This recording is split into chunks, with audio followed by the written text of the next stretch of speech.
But following up on Dan's comments, we're entering an election season. Keep in mind, we know that people go and vote. Companies also vote, and they vote with their feet. Unfortunately, more of them are voting to move out of California than moving in these days. Today I'll mention things in three basic categories. What's our business environment today? And this is from my perspective as a business relocation coach, and these perspectives are from my clients more than they are from me. What's likely to happen in the near future? I get very specific about companies and what they're doing, as long as the company information is in the public domain.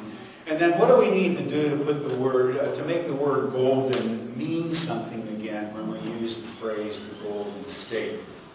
Now, I don't know how many folks in this room have ever had an executive coach, but one of the themes in executive coaching is the problem you define is the one you solve. The problem you define is the one you solve. So what do we have in California? We have a problem with the way government treats business. In this corner, we have a group of legislators, the current senator exempted, of course, legislators, regulators, and others who believe, oh, we really are not beating up businesses in this state. That's all a myth, and we really aren't losing very much in the way of companies. That's also some kind of a myth. Well, and then on the other side, we have businesses. People who feel like Rodney Dangerfield, you know, I get no respect. And they feel as if, gosh, all the burdens we're dealing with are cause to be concerned. And this is why, as Gene mentioned in his comments, my survey shows 144 companies engaged in what I call business disinvestment events in California that are very serious. For the first 3 quarters of this year, triple the number for all of last year. We are talking about billions and billions of dollars in capital that is leaving the state. And that is not hyperbole. So, to illustrate how bad it is, but try to at least put some bit of a light tone to this, I've created something like a David Letterman kind of list. This is called the top 10 reasons why California companies are calling the moving companies. Number 10, this will surprise no one, unfair taxes. The Tax Foundation, in their newest report, lists California at number 48 for tax fairness, and they're ahead of only New York and New Jersey. The number 9 reason, the most expensive place for business. The Rose Institute of State and Local Government reported in its latest survey released 2 days ago that our cities continue to be some of the most expensive locations in the United States in which to do business. Number 8, worst performing labor. The Pacific Research Institute found that California's labor performance in a recent 5-year period is among the worst performing in the nation. Number 7, dreadful legal treatment. The Civil Justice Association of California said the state ranks 44th in legal fairness to business. By the way, Los Angeles was again named the least fair and reasonable litigation environment in the entire United States. The worst regulatory burden is reason number 6. Consulting firm Bain & Company constructed a regulatory hassle index. I kind of like that phrase. They found that, quote, California is far worse than any other state by a very significant margin.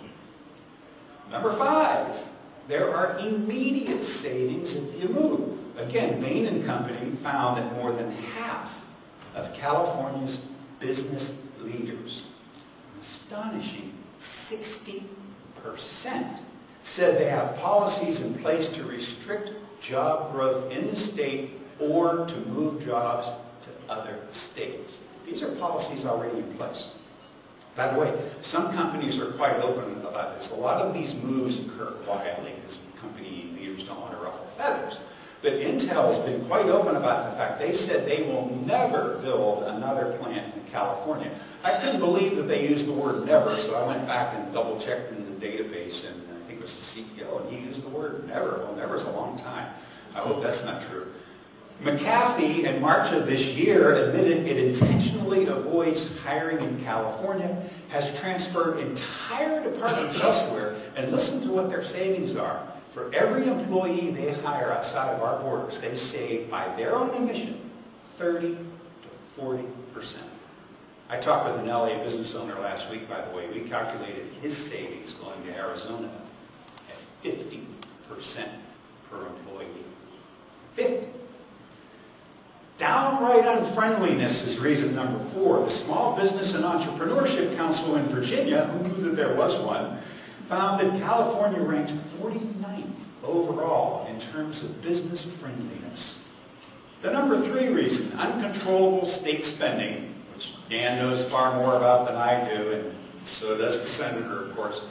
But a poll shows that 83%, not the poll he cited, but an earlier one this year, 83% of this year's likely voters believe the state's budget is a big problem, and a professor interpreting the polls concluded that people are much angrier about California government more than they've ever been in recorded polling history.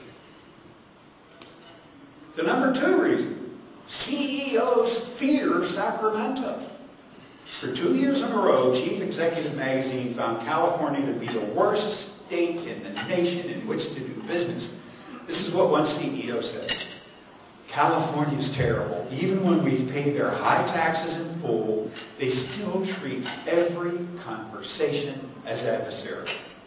The magazine calls California the Venezuela of North America.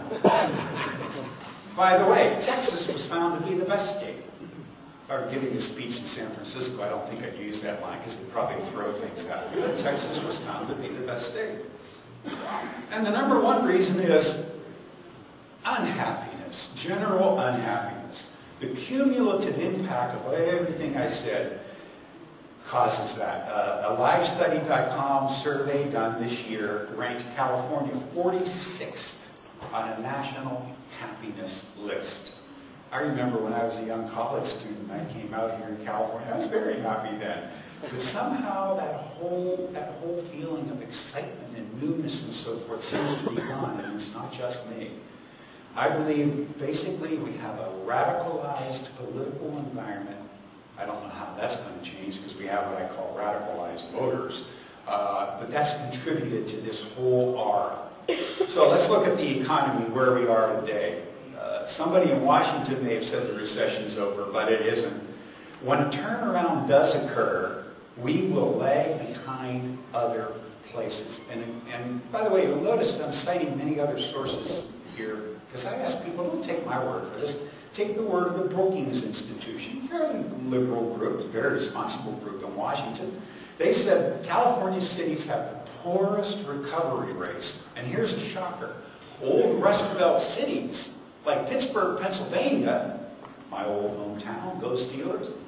Pittsburgh, Pennsylvania, Buffalo, New York have a faster, better recovery rate in this economy than any California city. What's going on? I see further deterioration occurring. Our legislature passed 2,263 bills this year. Let me ask you, is your life so miserable, is yours so harmful, is yours so bad that we needed 2,200 and some bills to help us along? I don't know. I didn't. And almost none of these really do anything to change the business climate in California. Now, the deterioration is pretty bad. We know about Riverside County, 14.8% unemployment rate. It gets worse this morning. As we have this breakfast, 325 people up the road at the Hilton Reservation Center in Hemet are packing their bags, putting things in boxes, and leaving. This is their last day, 325. Where are those jobs going? Texas and Florida. They can keep their jobs, but they have to move. How about, well, what's going to happen maybe next year or the following year? Well, Amway has announced also up the road at Lakeview, they're closing down the Neutralite facility that they've had for more than 50 years. Now, I'm no water expert. I don't, they make nutritional supplements, they're doing things with herbs and food and farming and so forth, and I don't understand it all. But I do have to wonder what in California's water policy is causing Amway to close down this legendary facility that's been here since 1954. By the way, you want to know where those jobs are going? A couple of them are going somewhere in Orange County or LA, I think 3 or 4. The rest of them are going to Michigan, Washington State, Mexico, and Brazil. Now, I'm not telling a secret here when I talk about International Rectifier in Temecula. A representative for that company appeared before a legislative forum, and Senator Jeffries was there, and indicated that if California doesn't loosen up on its regulations, they may just pick the whole thing up and move it to Asia. So I thought to myself, well, is that true or not true? We don't know. I'm in the relocation business. A lot of people will threaten to move their companies, don't really mean it, but threaten it, to try to get some kind of an inducement or lower taxes or some kind of a deal to stay. And I thought I wouldn't even mention that here today until I learned a couple of days ago the International Rectifier headquartered in El Segundo announced they're cutting 80 jobs either in El Segundo or LA. And I thought, whoa, they are moving some people out. And where are those 80 jobs going? Chandler, Arizona. Now there are people in government here in California who say, well, it doesn't matter. When we lose jobs, they're lower paying jobs or they're call center jobs. And whoa, we shouldn't worry about that. Well, I got news for those folks. These jobs pay between $80,000 and $200,000. So we're going to have that in the state of Arizona, not in California. Listen to what the CEO of International Rectifier said when he announced the move. They selected Arizona because of its vibrant semiconductor industry, renewable energy companies, pool of highly qualified labor, good quality of life, affordable housing, and the state's business-friendly, no-nonsense, can-do attitude. Wow. People used to say that about California. So how do we put the golden back in the golden state? I'll be brief on my recommendations here because you don't have to be a genius to figure, you don't have to be Einstein to figure out how to fix California.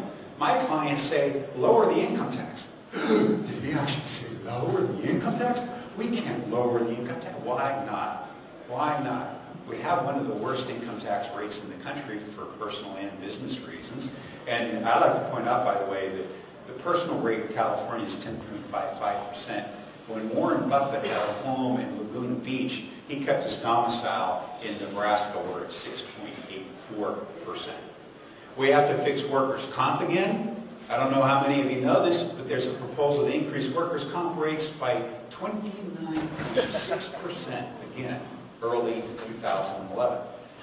Now, by the way, I don't think they're going to do it to that extreme. But I want you to know something. I work with site selection companies. Site selection companies pay attention to all this stuff that goes on. So somebody somewhere may have been thinking about moving something to California, maybe as small as a warehouse for 5 people, who knows? And that decision, just because of the news that this might occur, that company has now made the decision to not come here because the site selection company told them, you better not go there unless you're willing to pay the price. So we've just lost a company or a dozen companies, and we will never know it, simply because of the way Sacramento talks and proposes. Not just the actual spending, but the proposed spending.